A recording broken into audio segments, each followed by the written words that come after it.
మనం ప్రార్థన చేసుకుందాం.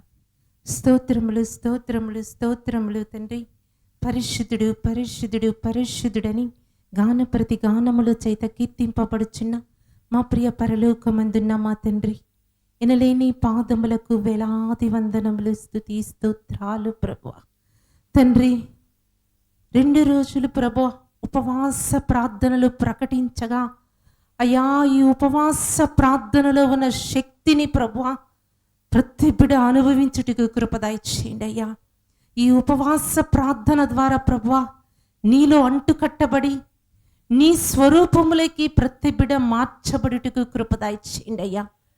ఈ భూమి మీద అయ్యా నా సంఘమును కట్టుదును, దాని ఎదుట పాతాళలోక ద్వారములు నిలువనేరవని నీ వాక్యం ద్వారా మీరు సెలవిచ్చినారు ప్రభా.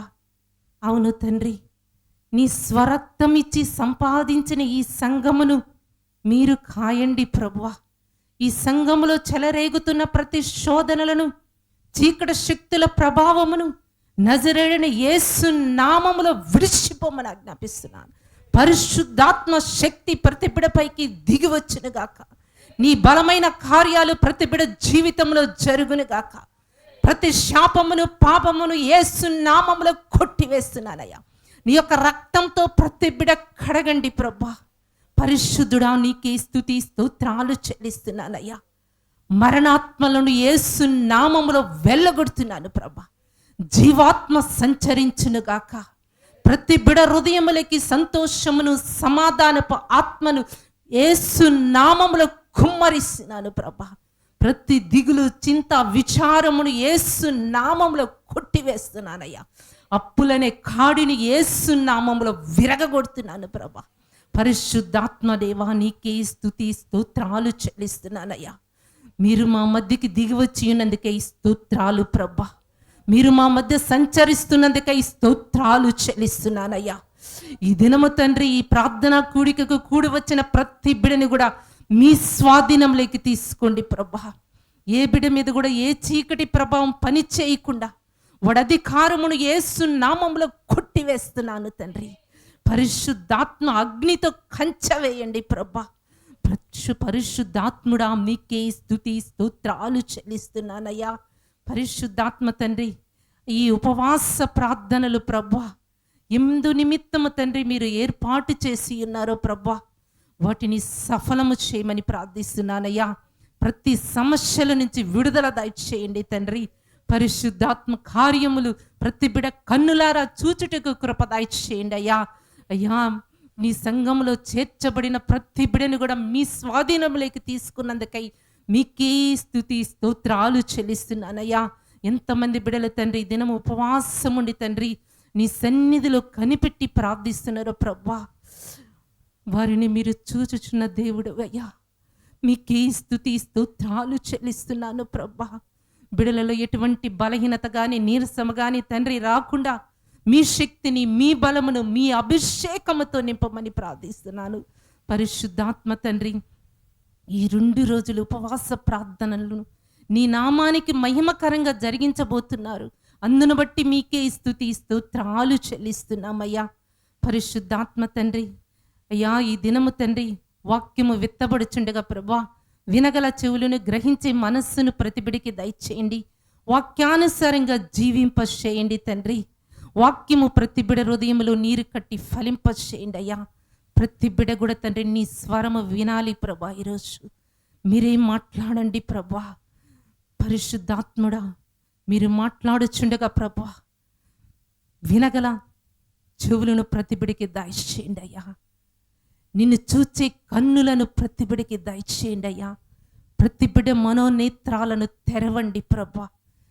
ప్రతి బిడ కళ్ళకున్నటువంటి పాప పొర యేసు నామంలో రాలిపోవునుగాక. పరిశుద్ధమైన చూపును దయచేయండి. పరిశుద్ధమైన వినికిడిని దయచేయండి. పరిశుద్ధమైన మాటలను దయచేయండి అయ్యా. నీకు వ్యతిరేకమైనదంటూ, నీకు ఇష్టం లేనిదంటూ ఏమున్న వాటిని యేసు నామములో తొలగిపోవునుగాక. పరిశుద్ధుడా, నీకే స్తుతి స్తోత్రాలు చెల్లిస్తున్నానయ్యా. ప్రతి బిడ ద్వారా తండ్రి నీ నామానికి మహిమ రావాలి ప్రభా. పరిశుద్ధాత్మ తండ్రి, నీ దాసుని ద్వారా తండ్రి మీరు మాట్లాడబోచున్నారు. అందును బట్టి స్తోత్రాలు చెల్లిస్తున్నానయ్యా. నీ దాసుని పూర్తిగా మీ వశములోకి తీసుకోండి ప్రభా. ఎడంతల ఆత్మతో నింపండి. మీ సిలువ చాటున మరుగుపరుచుకొని నోటికి బూరగా ఉండి మీరే మాట్లాడి మీ నామానికి మహిమ తెచ్చుకొనమని త్వరలో రానయ్యున్నటువంటి యేసుక్రీస్తు నామం పేరిట ప్రార్థించి అడిగి వేడుకుంటున్నాము తండ్రి. ఆమేన్, ఆమేన్, ఆమేన్.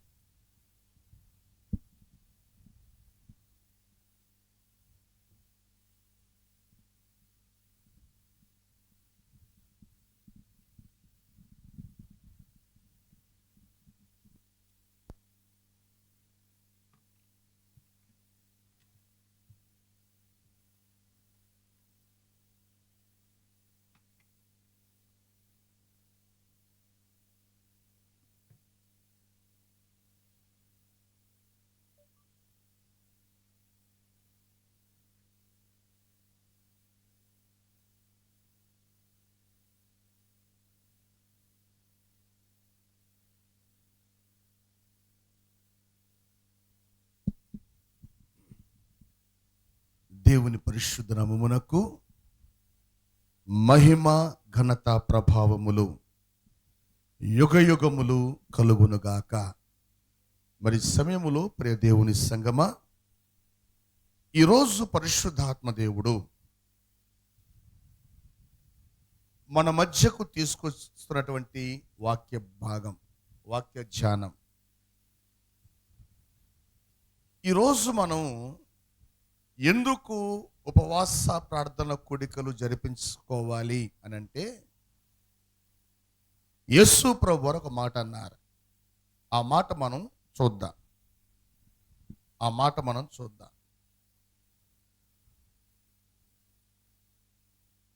మార్కు సువార్త 9వ అధ్యాయం. మార్కు సువార్త 9వ అధ్యాయం 29వ వచనాన్ని మనం ధ్యానం చేద్దాం.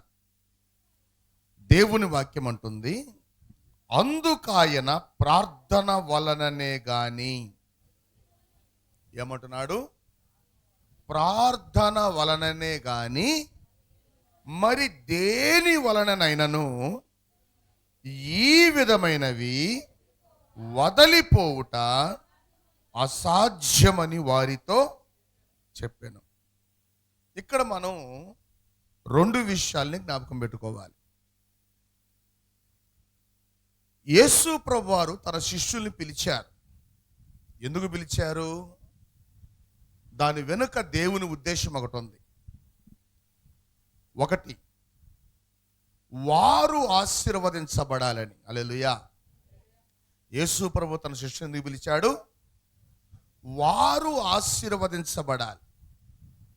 రెండవదిగా, వారి చేత అనేకులు ఆశీర్వదించబడాలి. వారి చేత అనేకులు ఆశీర్వదించబడాలి. ఈరోజు క్రైస్తవ లోకం ఎలా ఉంది అంటే, బతికినంత కాలం కూడా నన్ను ఆశీర్వదించు, నన్ను ఆశీర్వదించు, నన్ను ఆశీర్వదించు అనే దగ్గరే ఉండిపోయారు. మరి దేవుని నుండి ఎప్పుడు నన్ను ఆశీర్వదించు, నన్ను ఆశీర్వదించు అని ప్రార్థన చేసే నీవు ఎప్పుడు ఇతరులకు ఆశీర్వాదకరంగా మారుతావు? ఎప్పుడు నీ ద్వారా ఇతరులు ఆశీర్వదించబడతారు? అందుకనే ఈ 2 విషయాల్లో సంఘము బాగా ఆలోచించి ప్రార్థన చేయాలి. యేసు ప్రభువారు తన శిష్యుల్ని పిలిచి వారికి కొన్ని అధికారాలు ఇచ్చాడు. హల్లెలూయా. వారికి కొన్ని అధికారాలు ఇచ్చాడు. మత్తయి సువార్త 10వ అధ్యాయం. మత్తయి సువార్త 10వ అధ్యాయం 1వ వచనము నుండి మనం కానీ ధ్యానం చేస్తే, ఆయన తన 12 మంది శిష్యులను పిలిచి ఏం చేస్తున్నాడు? ఆయన తన 12 లేకపోతే తన 12 మంది శిష్యుల్ని పిలిచి, ఇదిగో ఈ డబ్బులు తీసుకోండి, ఈ వెండి బంగారాలు తీసుకోండి, ఈ పొలం తీసుకోండి, ఈ పశువులు తీసుకోండి అన్నాడా? అల్లా ఏమంటున్నాడు? బాగా గమనించండి. ఆయన తన 12 మంది శిష్యులను పిలిచి, ఇక్కడ భౌతిక సంబంధమైనటువంటి దీవెనలు కాదు, ఇక్కడ భౌతిక సంబంధమైనటువంటి ఆశీర్వాదాలు కాదు, దేవుడు తన శిష్యులకు అంతకంటే ఉన్నతమైన, అంతకంటే విలువ కలిగిన, నిత్య జీవార్థమైనటువంటి, నిత్య మహిమతో కూడినటువంటి కొన్ని వరాలను, కొన్ని ఆశీర్వాదాలను యేసు ప్రభువు తన శిష్యులకు ఇస్తున్నాడు. ఎందుకు అంటే దేవుడు తాను ఏమై ఉన్నాడో, ఈ భూమి మీద యేసు ప్రభువారు ఎటువంటి పరిచర్య ప్రారంభించారో, ఎటువంటి పరిచర్యను జరిగించారో, ఆయన ఈ భూమి మీద నుండి ఎత్తబడిన తరువాత ఆ పరిచర్యను ఆయన శిష్యులు చేయాలి అని. హల్లెలూయా. ఆ పరిచర్య ఎవరు చేయాలి? తర్వాత ఆయన శిష్యులు చేయాలి. యేసు ప్రభువుని నమ్ముకున్న వాళ్ళు, యేసు ప్రభు దగ్గరకు వచ్చినటువంటి వాళ్ళు, యేసు ప్రభువుతో ప్రార్థనలో, వాక్యములో, పరిచర్యలో ఆయనతో సహవాసము చేస్తున్నటువంటి వారు ఆయన అప్పగించినటువంటి పరిచర్యని వారు కొనసాగించాలి. ఈ పరిచర్య ఎవరు కొనసాగించాలి అని ఇంకొంచెం లోతుగా మనం కానీ జ్ఞాపకం చేసుకుంటే, సంఘము ఆ పరిచర్యను కొనసాగించాలి. హల్లెలూయా. ఆ పరిచర్య ఎవరు కొనసాగించాలి? సంఘము. ఎందుకు అంటే సంఘానికి యేసు ప్రభు ఇచ్చినటువంటి అధికారం ఇది. సంఘానికి యేసు ప్రభు ఇచ్చినటువంటి గొప్ప ఆధిక్యతలవి. అందుకనే మత్తయి సువార్త 16వ అధ్యాయం, మత్తయి సువార్త 16వ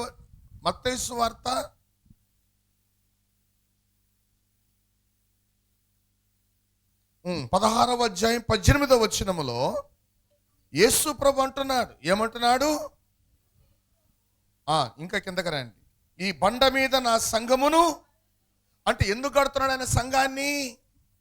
సంఘాన్ని యేసు ప్రభు కట్టినటువంటి ఉద్దేశం ఏంటి? ఎప్పుడు ఏడుస్తూ కూర్చోమని కాదు, బలహీనులుగా ఉండాలని కాదు, మనము బలవంతులుగా ఉండి ఎవరెవరైతే మనుషుల్ని బలహీనపరుస్తున్నటువంటి దురాత్మల చేత బంధించబడి ఉన్నారో ఆ బంధకాలను సంఘము ద్వారా తెంచడానికి, హల్లెలూయా, ఆ బంధకాలను వెళ్ళగొట్టడానికి, ఈ పాతాళ శక్తులను, దురాత్మ శక్తులను, వాయుమండల సైన్య సమూహాలను లయపరచడానికి ఒక అధికారాన్ని దేవుడు ఎవరికి ఇస్తున్నాడు?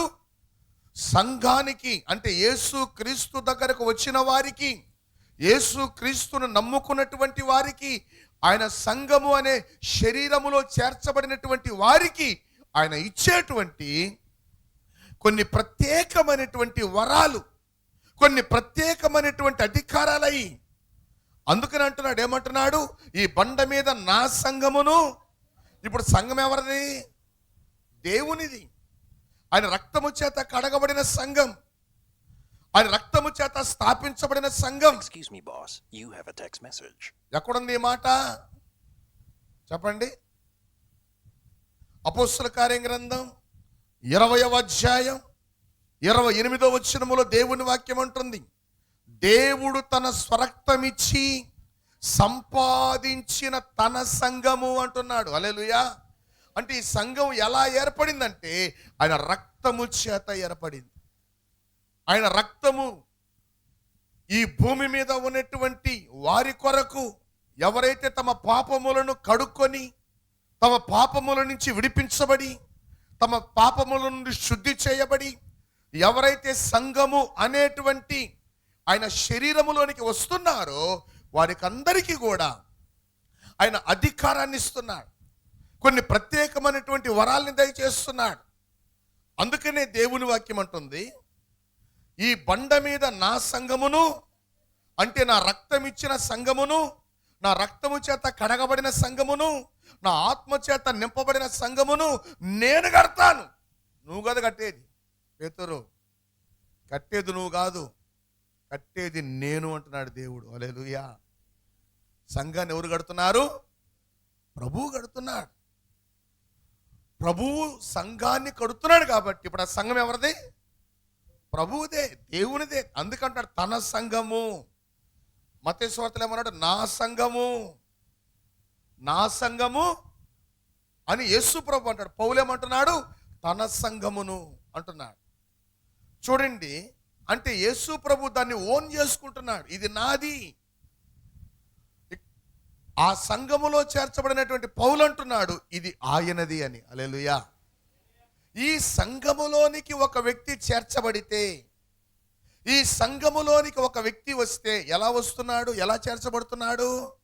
ఒక వ్యక్తి యేసు క్రీస్తుని తన దేవునిగా, తన రక్షకునిగా అంగీకరించడం ద్వారా, ఆయన తప్ప వేరొక దేవుడు లేడు అని నమ్మి యేసుక్రీస్తు మీదనే ఆధారపడడం ద్వారా, యేసుక్రీస్తు మీదనే అప్పులు చేసేవాళ్ళు ఏం చేస్తారంటే, అప్పుకు వెళ్ళినప్పుడు నువ్వు తప్ప నాకు ఇంక దారి, నువ్వు ఇస్తేనే నా అవసరం తీర్చబడతాడు అని పూర్తిగా వారి మీద డిపెండ్ అయ్యి మాట్లాడతారు. వారి మీద కొంతమంది డిపెండ్ అయ్యి మాట్లాడతారు, కొంతమంది డిపెండ్ అయినట్టు నటిస్తారు. అవునా కాదా? ఇక నువ్వు లేకపోతే నాకు లేదు. ఒక అప్పుల విషయమే కాదు, అది ఏదైనా కావచ్చు. అలాగే యేసు ప్రభు మీద మనం కానీ డిపెండ్ అవ్వగలిగితే, యేసు ప్రభు మీద మనము ఆధారపడగలిగితే, ఆయనలో ఉన్న జీవం, ఆయనలో ఉన్న శక్తిని మనం స్వతంత్రించుకుంటాం. హల్లెలూయా. దేవుడు కోరేది అది. నువ్వు నన్ను నమ్ము, నువ్వు నా దగ్గరకు రా, నా యందు నువ్వు నిలబడు, అప్పుడు నా శక్తితో నేను నిన్ను నింపుతాను అంటున్నాడు యేసు ప్రభు. హల్లెలూయా. చూడండి, యేసు ప్రభు సంఘాన్ని ఏం చేస్తున్నాడు? నాది, నా అంటున్నాడు. అంటే ఇప్పుడు మనమంతా ఎవరమి? ఆయనకు సంబంధించిన వాళ్ళం, విలువ పెట్టి కొనబడిన వాళ్ళం, మనము దేవుని సొత్తు మనం. హల్లెలూయా. అలా దేవుని సొత్తైనటువంటి మనము ఎలా సొత్తుగా మార్చబడుతున్నామంటే, ఒక వ్యక్తి నిజమైన మారు మనస్సు పొందడం ద్వారా, నిజమైన తన పాపాలను ఒప్పుకొని విడిచిపెట్టడం ద్వారా. చాలామంది తమ పాపాలని కప్పెట్టుకొని ప్రభువా నన్ను దీవించని ప్రార్థన చేస్తే, ప్రభువా నన్ను ఆశీర్వదించని అని చెప్పి పాటలు పాడితే, ప్రభువా నన్ను ఆశీర్వదించాయి అని చెప్పి దేవుని మాటలు పలికితే ఆశీర్వదిస్తాడు ఆయన? నీవు నిజంగా ఆశీర్వదించబడాలంటే నీవు పూర్తిగా దేవుని సొత్తుగా మారిపోవాలి. నువ్వు పూర్తిగా దేవుని ఐక్యపరచబడాలి. దేవునికి నీకు మధ్య అడ్డుబండగా ఉన్నటువంటి పాపమును తొలగించుకోవాలి. నువ్వు పాపమును ప్రేమిస్తూ నువ్వు ఉపవాసమున్నా వ్యర్థమే, నువ్వు ప్రార్థన చేసినా వ్యర్థమే, నువ్వు పాటలు పాడినా వ్యర్థమే, నీవు దేవుని వాక్యాన్ని వల్లించినా వ్యర్థమే. వల్లించడం అంటే చదవడం వేరు, వల్లించడం దాన్ని ఏమంటారంటే అప్పజెప్పడం అంటారు. వల్లించడం అంటే అర్థం ఏంటి? అప్పజెప్పడం. మన చిన్నప్పుడు టీచర్లు చెప్పేవాడు, నేను చెప్పింది వల్లించు అంటారు. ఈ భాష గ్రాంధిక భాష. దాన్ని ఏమంటాం? అప్పజెప్పడం. మనం వాక్యాన్ని బలి అప్పజెప్తాం కదా, ప్రార్థన కూడా బలి అప్పజెప్తాం. కానీ దేవుడు అది కాదు కోరేది మనలో. మన జీవితమే ప్రార్థనగా మారిపోవాలి. హల్లెలూయా. మన జీవితమే వాక్యముగా. సాతానుగాడికి మనకంటే బాగా వాక్యాలు తెలుసు కదా, ఎట్లా దాన్ని వక్రీకరించి మాట్లాడాలో కూడా వాడికి బాగా తెలుసు. వాడికంటే జ్ఞానం మనం. మరి నాకు వాక్యం మరి తెలుసండి, మరి పాటిస్తున్నావా? మరి వాక్యానుసారంగా జీవిస్తున్నావా? ఇది చూస్తాడు దేవుడు. నీకు బైబిల్ అంతా తెలిసినా దాని ప్రకారం నువ్వు జీవించకపోతే, దాని ప్రకారం నువ్వు బ్రతకపోతే నీకు వచ్చిన ఉపయోగం ఏముంది? అందుకనే రోమాపత్రిక 2వ అధ్యాయం 13-14 వచనాల్లో దేవుని వాక్యం అంటుంది, ధర్మశాస్త్రము వినువాడు, చదువువాడు దేవుని దృష్టికి నీతిమంతుడు కాదు, కానీ దాని ప్రకారము ప్రవర్తించువాడు, దాని ప్రకారము జీవించువాడు మనము పాపమును విడిచిపెట్టాలని తెలుసు, మనం పరిశుద్ధులుగా మారాలని తెలుసు, మనము యేసు ప్రభువుతో అంటుకట్టబడాలని తెలుసు. నీకు ఎంత తెలిసినా నీవు అలా జీవించకపోతే వ్యర్థమే కదా. నేను గాలి పీలిస్తేనే బ్రతుకుతాను అని నీకు తెలుసు, అంతే కదా. నేను ఆహారం తింటే నాకు బలం వస్తుందని తెలుసు, నాకు నీళ్లు తాగితే నాకు బలం వస్తుంది, జీవం వస్తుంది, ఆరోగ్యం వస్తుందని తెలుసు. మరి తెలిసి దాన్ని చేయకపోతే చనిపోతాం. అదేవిధంగా దేవుని యొక్క వాక్యాన్ని నేను కానీ నా జీవితంలో ఆ ప్రకారం అన్వయించుకొని జీవిస్తే నేను ఈ లోకము మట్టుకే కాదు, యుగ యుగాలు పరలోకంలో జీవిస్తామని మనకు తెలుసు. కానీ మనం దాన్ని అలా చేస్తున్నామా, మనం అలా పాటిస్తున్నామా?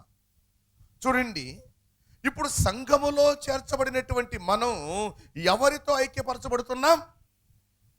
దేవునితో ఐక్యపరచబడుతున్నాం. నేను సంఘానికి పోతున్నానంటే అర్థం ఏంటి?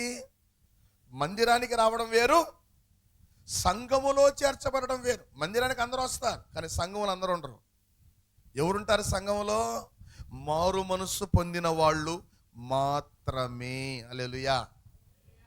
సంఘములు ఎవరుంటారు? మారు మనస్సు పొందిన వాళ్ళు మాత్రమే సంఘములో ఉంటారు. మారు మనస్సుకు తగిన క్రియలు, మారు మనస్సుకు తగిన ఫలం బాప్తిస్మం. మారు మనస్సుకు తగిన ఫలం ఏంటి? బాప్తిస్మం. నేను మారు మనస్సు పొందానండి, ఇది ఇంటర్నల్. నేను మారు మనస్సు పొందాను అనేది ఏంటి? మన ఇంటర్నల్ సాక్ష్యం, మన అంతరంగ సాక్ష్యం. అది నువ్వు బాప్తిస్మం తీసుకోవడం బహిరంగ సాక్ష్యం. ఏం సాక్ష్యం? మారు మనసు పొందానన్నావే, బాప్తిస్మం తీసుకున్నానన్నావే, మరి ఈ పనులన్నీ ఏంది అని ఎవరు అడుగుతారు? సంఘం అడుగుతుంది, లోకం అడుగుతుంది. ఇది బహిరంగ సాక్ష్యం. మనకి లోపల ఇంటర్నల్ సాక్ష్యం ఉండాలి, బహిరంగ సాక్ష్యం కూడా ఉండాలి. ఎప్పుడైతే ఈ సాక్ష్యం నీలో ఉంటుందో అప్పుడు దేవుని ఆత్మ నిన్ను ముద్రిస్తాడు. ఏమని? ఇతడు నా కుమారుడు, ఈమె నా కుమార్తె అని పరిశుద్ధాత్మ దేవుడు మనల్ని ఏం చేస్తాడు? ముద్ర వేస్తాడు. వీళ్ళు ఈ దినము నుండి ఈ లోకానికి చెందిన వాళ్ళు కాదు, వీరు ఈ రోజు నుంచి లోకస్తులు కాదు, నా రాజ్య వారసులు అని. హల్లెలూయా. అందుకనే పౌలు అన్నాడు, ఏమన్నాడు? నేను ఈ లోకానికి సంబంధించిన వాడిని కాదు, నేను పరలోకానికి సంబంధించిన వాడిని. నా పౌరసత్వము పరలోకమందున్నది. హల్లెలూయా. నా పౌరసత్వం ఏడుంది? పరలోకంలో ఉంది, పరలోకంలో ఉంది. నేను పేరుకు ఈ భూమి మీద జీవిస్తున్నప్పటికీ నేను ఈ లోకానికి చెందిన వాడిని. ఇది పౌలు యొక్క సాక్ష్యం. ఇలా ఎవరైతే సంఘములో చేర్చబడతారో ఈ సంఘములో చేర్చబడినటువంటి వారికి ఆయన ఏమిస్తున్నాడు? కొన్ని పరలోక సంబంధమైనటువంటి వరాల్ని ఇస్తున్నాడు. పరలోక సంబంధమైన వరాల్ని ఇస్తున్నాడు. ఇప్పుడు మనం చూద్దాం. మత్తయి సువార్త 10వ అధ్యాయంలో, మత్తయి సువార్త 10వ అధ్యాయంలో 1వ వచనం. ఆయన తన 12 మంది శిష్యులను పిలిచి అపవిత్రాత్మలను వెళ్ళగొట్టుటకును, ప్రతి విధమైన రోగమును, ప్రతి విధమైన వ్యాధిని స్వస్థపరచుటకును వారికి అధికారం. దేవుని వాక్యం అంటుంది. ఆ తర్వాత మనం కానీ గమనిస్తే 10వ అధ్యాయం 8వ వచనం, రోగులను స్వస్థపరచుడి, చనిపోయిన వారిని లేపుడి, కుష్ఠరోగులను శుద్ధులుగా, దయ్యములను వెళ్ళగొట్టుడి, ఉచితముగా పొందితిరి. ఇదేంటిది? వాగ్దానం. నేను మీకు వాగ్దానం ఇస్తున్నాను, ఈ అధికారం ఇస్తున్నాను, మీరు దాన్ని వాడుకోండి అన్నాడు దేవుడు. హల్లెలూయా. మీరు దాన్ని వాడుకోండి. మనము 1వ వచనంలో చూసాం, వారికి ఆయన ఏమిచ్చాడు? అధికారము. ఇది ఒక అధికారము. ఎవరిచ్చిన అధికారం? దేవుడే. పరలోకమందున్న దేవుడే భూమి మీదకు వచ్చి ఆయన మనవలే ప్రవర్తించి, ఆయన మనవలే జీవించి, ఆయన తన శిష్యులకు కొన్ని ప్రత్యేకమైన అధికారాల్ని ఇస్తున్నాడు. ఈ అధికారాల్ని వాళ్ళు పొందుకున్నారు. అధికారాన్ని, ఏ అధికారం? రోగుల్ని స్వస్థపరిచే అధికారం, వ్యాధుల్ని బాగు చేసే అధికారం, దయ్యాల్ని వెళ్ళగొట్టే అధికారం. ఈ అధికారాన్ని ఎవరు పొందుకున్నారు? మళ్ళీ చెప్పాలి. శిష్యులు పొందుకున్నారు కానీ అనుభవించట్లే. ఇది వచ్చిన చిక్కు. అధికారం అయితే ఉంది, అధికారం అయితే యేసుప్రభు ఇచ్చేశాడు, అధికారాన్ని అయితే పొందుకున్నారు కానీ ఏం కావట్లేదు, వాళ్ళు అనుభవించట్లేదు. ఎలా? ఇప్పుడు చెప్తాం. ఇప్పుడు అధికారం పొందిన వాళ్ళు, అధికారం ఏమన్నా ఎదురు వస్తుందా? బాగా కూర్చోండి. అధికారము పొందిన వాళ్ళు ఒక మూగ చెవిడి దయ్యం పడినటువంటి ఒక వ్యక్తి దగ్గరికి వెళ్ళారు. ఆ వ్యక్తిని, అంటే ఆ యవనస్తుణ్ణి ఆ బిడ్డ తండ్రి తీసుకొచ్చాడు. తీసుకొని వచ్చి శిష్యులకు చెప్తున్నాడు. ఏమని? అయ్యా, వీడు ఒక దెయ్యం పట్టింది. ఏం పట్టింది? వీడికి దెయ్యం పట్టింది. అది వీడిని పట్టినప్పుడల్లా వీడిని తీసుకొని పోయి నీళ్ళల్లో దోసేస్తాడు, వీడిని తీసుకొని పోయి అగ్నిలో దోసేస్తాడు, వీడికి మూర్ఛ రోగం వచ్చేస్తుంది. ఏ రోగం? మూర్ఛ. ఎన్ని ఊరు పెట్టారు వాడికి? దెయ్యం పెట్టింది. ఎన్నో మార్లు ఎంతోమంది వైద్యులకు చూపించాను, ఏం ప్రయోజనం లేదు. ఎంతోమంది భూత వైద్యులకు చూపించాను, ఏం ప్రయోజనం లేదు. కనీసం మీరన్నా బాగా చేస్తారేమో అని చెప్పి వాడిని తీసుకొచ్చాను అయ్యా మీ దగ్గర కంటే. వీళ్ళ దెయ్యంతో ఫైట్ చేస్తున్నారు. ఏమని? రేయ్, మన గురువు గారు చెప్పారు కదా, నా నామములు మీరు దెయ్యాలు నిలబడతారని, స్టార్ట్ చేయండి రా అన్న. హల్లెలూయా. ఏం చేశారు? ఏం స్టార్ట్ చేశారు? ఫైటింగ్. ఎవరితో? మళ్ళీ చెప్పాల. దెయ్యంతో ఫైటింగ్ స్టార్ట్ అయింది. ఫైటింగ్ చేసి చేసి చేసి చేసి యేసు నామములో పోదయం, యేసు నామములో పోదయం అంటున్నారు. పోతుంది అది. మీరు అరుచుకోండిరా, నాకు ఎందుకంట. మీ అరుపులు మీయి, నా పని నాది. మీ అరుపులు మీయి, నా పని నాది. అంతేనా? జరిగింది అదే కదా అక్కడ. ఈలోపు వీళ్ళు చేసేటువంటి పనికి చుట్టుపక్కల జనాలు పోగైపోయారు. ఏదో వింత జరుగుతుంది ఇక్కడ, చూద్దాం రంటారా మనం కదా. ఎక్కడో ఎవడో సొందులు అరుచుకున్న వీళ్ళు ఎందుకు గబ గబ గబ గబ పరిగెత్తుకుంటూ పోతారు. ఏం జరుగుతుంది, ఏం జరుగుతుంది, ఏం జరుగుతుంది, ఏం జరుగుతుంది? ఒక క్యూరియాసిటీ, ఒక ఆసక్తి. ఏం జరుగుతుంది అక్కడ? మన ఇంట్లో ఏం జరుగుతుందో, మన ఇంట్లో ఏం ఫైటింగ్ ఉందో మనకు వద్దు. పక్కిళ్ళ ఫైటింగ్లు కావాలి మనకి. ఇట్లాంటి వాళ్ళు చాలామంది ఉంటారు. అట్లాంటి బ్యాచ్ అంతా ఏమైపోయింది అక్కడ? గుమిగూడిపోయి దీనంతా తతంగం అంతా చూస్తున్నారు. ఈలోపు యేసుప్రభు ఎక్కడున్నాడు? రూపాంతరపు కొండ మీద ఉన్నాడు ఆయన. హల్లెలూయా. యేసుప్రభు, పేతురు, యోహాను, యాకోబులు ఆడున్నారు? రూపాంతరపు కొండ మీద ఉన్నారు. రూపాంతరపు అనుభవాన్ని చూస్తున్నారు. అంతా అయిపోయిన తర్వాత వాళ్ళు కొండ దిగి వస్తున్నారు. ఈ కొండ దిగి వచ్చేటప్పటికి ఏం జరుగుతుంది అక్కడ? ఒక గందరగోళ పరిస్థితి వస్తుంది. యేసుప్రభు అడిగారు, ఏం కావాలి మీకు అని అడిగాడు. దానికి ఆ తండ్రి చెప్తున్నాడు. ఏమని చెప్తున్నాడు? అయ్యా, నా కుమారుడి పరిస్థితి ఇలా ఉంది, నీ శిష్యులు ఆ దెయ్యాన్ని వెళ్ళగొడతారేమో అని నేను తీసుకొచ్చాను, అది వారి వల్ల కాలేదు, మరి నీ వల్ల అవుతుందా? శిష్యులను బట్టి యేసుప్రభు మీద డౌట్ వచ్చింది. ఈరోజు చాలామంది యేసుప్రభు నమ్మకపడని కారణం ఏంటంటే, వీళ్ళే దేవుని కార్యాలు పొందలేకపోతున్నారు, వీళ్ళ కుటుంబాలే దీవించబట్టలేదు. మేము నమ్ముకొని ఏం లాభం? మీరు నమ్ముకొని ఏం సాధించారు? మీరు నమ్ముకొని ఏం పొందుకున్నారు? మీరు నమ్ముకొని ఏం దీవించబడ్డారు? మేమెందుకు నమ్ముకోవాలి యేసు ప్రభు అని? మనం మాటలు చెప్తాం బాగా, యేసు ప్రభు నమ్ముకుంటే మీకైనా అది చేస్తాడు, ఇది చేస్తాడు, పరలోకం ఇస్తాడు, మీ కుటుంబంలో సమస్యలు తీర్చేస్తాడని మనం చెప్తాం. కానీ మన కుటుంబంలో సమస్యలు అందుకని యేసుప్రభు అన్నాడు, ఏమన్నాడు? మీ కంట్లో ఉన్న దూలాన్ని మొదట తీసేసుకొని తర్వాత ఎదుటివాని కంట్లో ఉన్న నలుసుని తీసేయండి అన్నాడు ఆయన. హల్లెలూయా.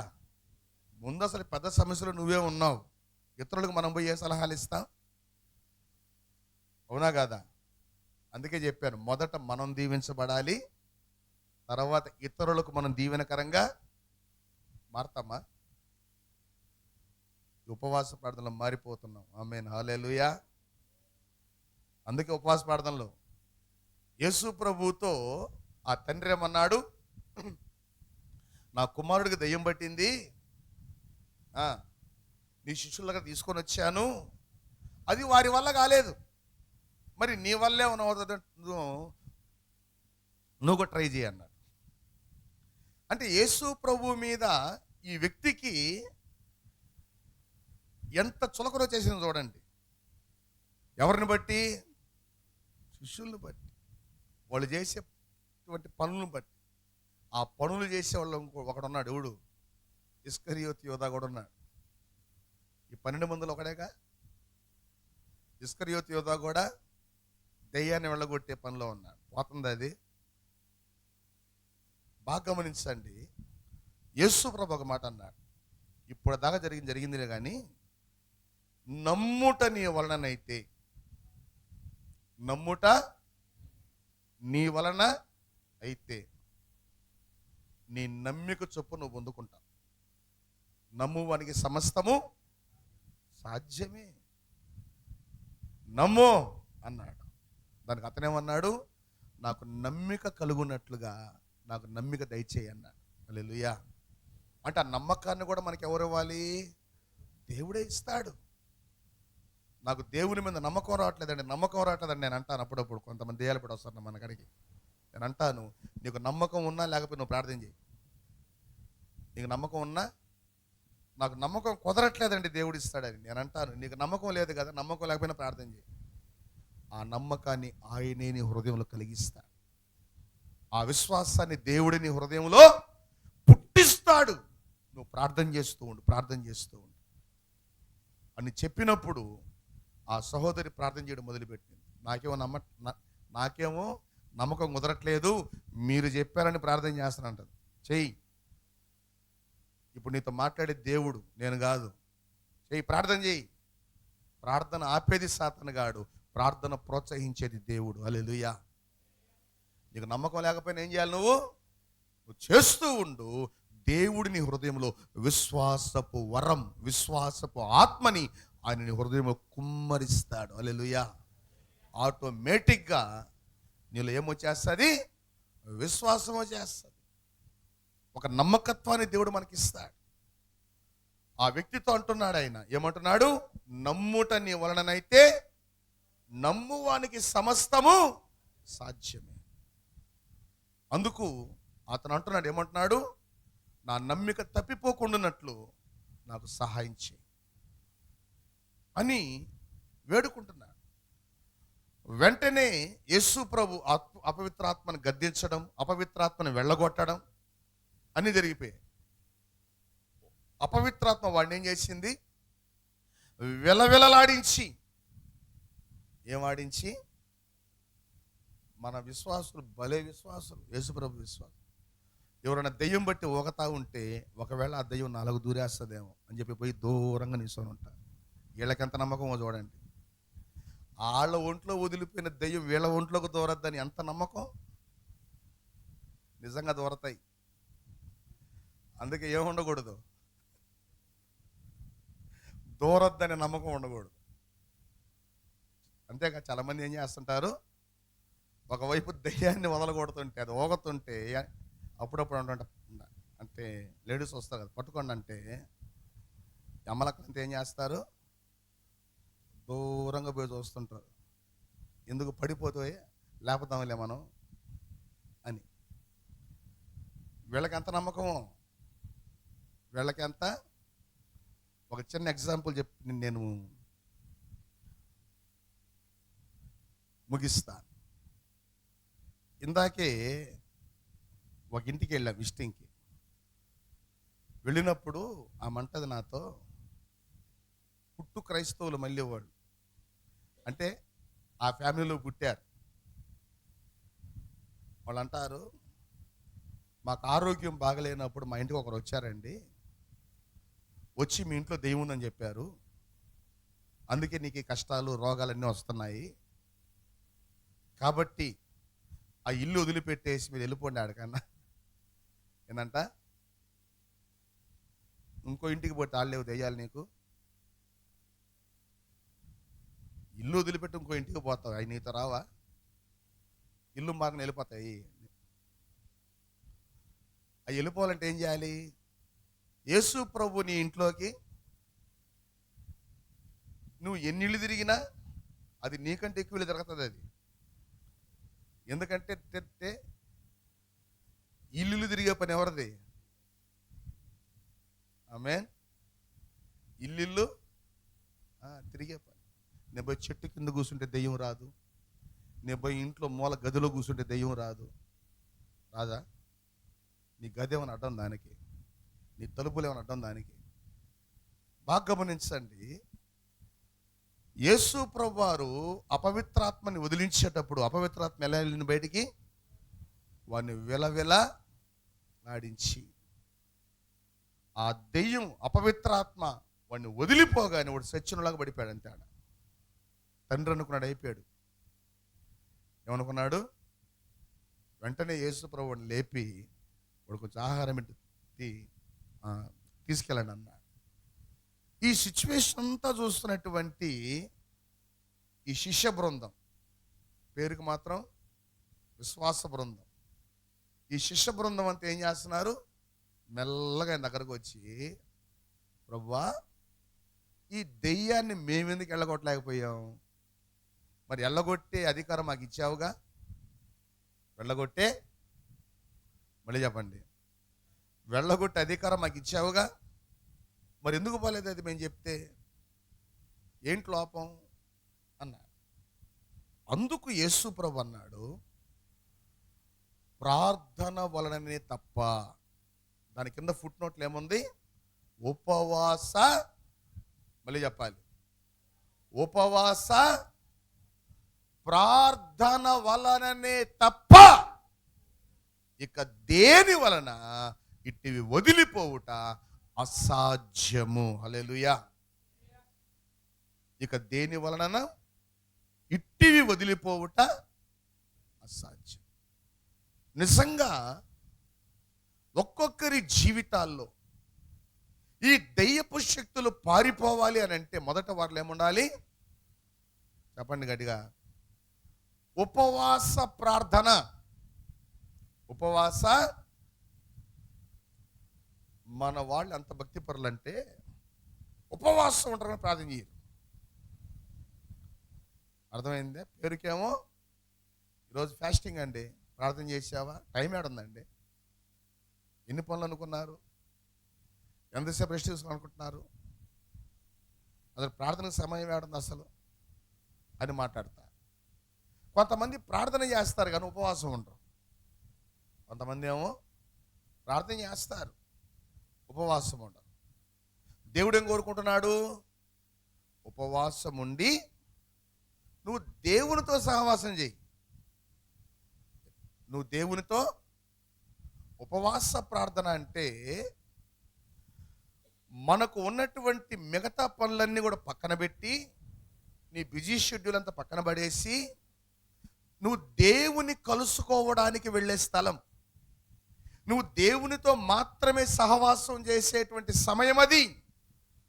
నువ్వు ఎప్పుడైతే ఉపవాసం ఉండి నువ్వు దేవునితో సహవాసం చేస్తూ ఉంటావో నీ శరీరం బలహీనపడుతుండొచ్చు కానీ నీ ఆత్మ వర్ధిల్లుతుంది. హల్లెలూయా. నీ ఆత్మ ఏమవుతుంది? వర్ధిల్లుతుంది. అందుకనే పౌలు అన్నాడు, మా బాహ్య పురుషుడు కృషించుచున్నాను, మా ఆంతర్య పురుషుడు దినదినము నూతన పరచబడుతున్నాడు. హల్లెలూయా. మన ఆంతర్య పురుషుడు ఏమవ్వాలి? దినదినము దినదినము దినదినము నూతన పరచబడతాడు. ఎందుకంటే ఆ రూపాంతరాన్ని ప్రభు ఇస్తున్నాడు. దేవుని సన్నిధికి వచ్చినటువంటి మనల్ని ఆయన పోలికలోకి ఆయన మారుస్తాడు. పరలోకపు శక్తితో నింపుతాడు. మిమ్మల్ని అందరూ ఒక ప్రశ్న వేస్తాను. ఈరోజు మార్నింగ్ టిఫిన్ ఎంతమంది తిన్నారు? చేతులు ఎత్తండి. టిఫిన్ తిన్నావా?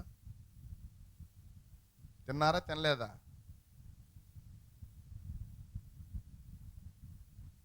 కొంతమందికి అర్థం కావట్లేదు. మీరు చూసారా? టిఫిన్ అనగానే మనకేమొస్తుంది? భౌతిక సంబంధమైన ఆలోచనలు వస్తాయి. దేవుని దృష్టిలో టిఫిన్ అంటే వాక్యం. హల్లెలూయా. దేవుని దృష్టిలో టిఫిన్ అంటే, టిఫిన్ అనగానే మనకు గుర్తొచ్చేది ఉప్మాలు, దోశలు, ఇడ్లీలు, బోండాలు. ఈ నిద్రలేసి వాక్యం చదివారా? ఇది నిజమైన టిఫిన్ అంటే. ఆమేన్, హల్లెలూయా. ఇది నిజమైన, ఎందుకంటే అది ఆత్మకు ఆహారం.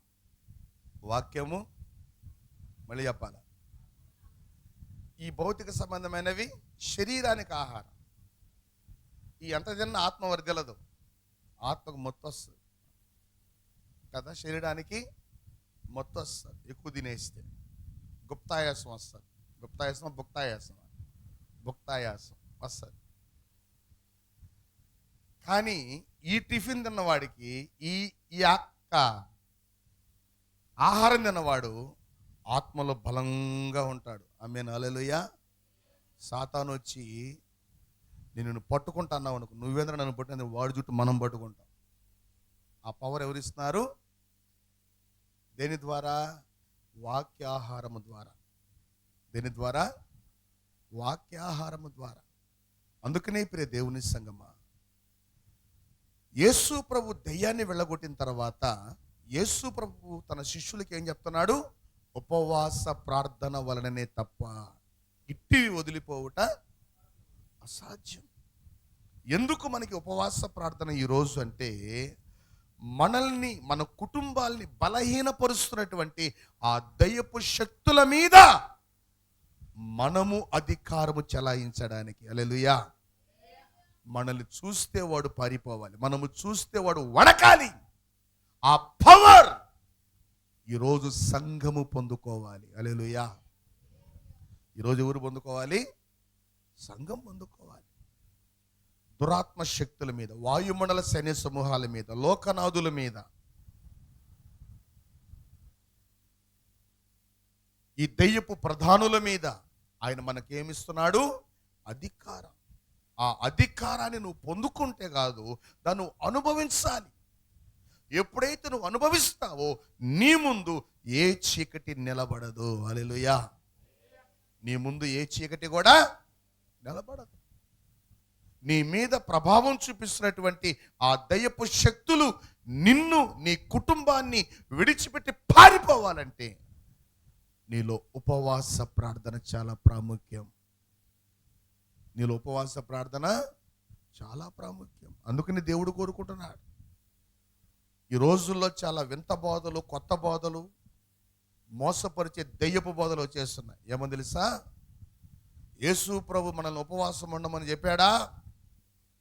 ఎందుకు ఉండాలి ఉపవాసాలు? 3 పూట్ల తినో, కావాలంటే ప్రార్థన చేసుకో, కావాలంటే వాక్యం చదువు, కావాలంటే వాక్యం విను, అంతవరకే కానీ ఉపవాసాలు ఉండొద్దు. ఎవరు చెప్తారు? సాతాను గాడు చెప్తాడు. ఎందుకు? నువ్వు ఉపవాసం ఉండి ప్రార్థన చేస్తే వాడు నీ ఇంట్లో ఉండలేడు కాబట్టి. వాడిని ఇంట్లో ఉండాలంటే ఎట్లా ఉండాలి? నువ్వు వాడికి అనుకూలంగా ఉండాలి. నువ్వు వాడికి అనుకూలంగా ఉండాలి. అందుకనే వాడు నీ చేత ఉపవాస ప్రార్థన చెయ్యనీయడు. ఉపవాస ప్రార్థన చేస్తే నీ ఆత్మ వర్ధిల్లుతుందని వాడి భయం, చేస్తే నువ్వు దేవుని శక్తిని పొందుకుంటావని వాడి భయం. ఎప్పుడైతే మనము సంఘము కలిసి ఉపవాస ప్రార్థన చేస్తామో, పరలోక సంబంధమైనటువంటి దీవెనలతో, పరలోక సంబంధమైనటువంటి మహిమతో, అధికారముతో మనం నింపబడతాం. అది ఎలా అనేటువంటి విషయాన్ని ఈ సాయంత్రకాల సెషన్లో మనం చూద్దాం. హల్లెలూయా. మరి సమయములో ప్రతి ఒక్కరు కూడా మోకరించండి, ప్రార్థన చేద్దాం. తర్వాత మనం కొద్ది నిమిషాలు విజ్ఞాపన ప్రార్థనలోకి వెళదాం. సర్వోన్నతుడా, సర్వశక్తి మంత్రువైన తండ్రి, మా సమస్త జీవమునకు కారణభూతుడానికి స్తోత్రాలు. ప్రభువా, ఈ దిన ఉదయకాల సమయములో మీరు మాతో మాట్లాడిన ప్రతి మాటను బట్టి నీకు వందనాలు. ప్రభువా, సంఘము ఆత్మ వరముల చేత నింపబడాలని మీరు కోరుకున్నారు.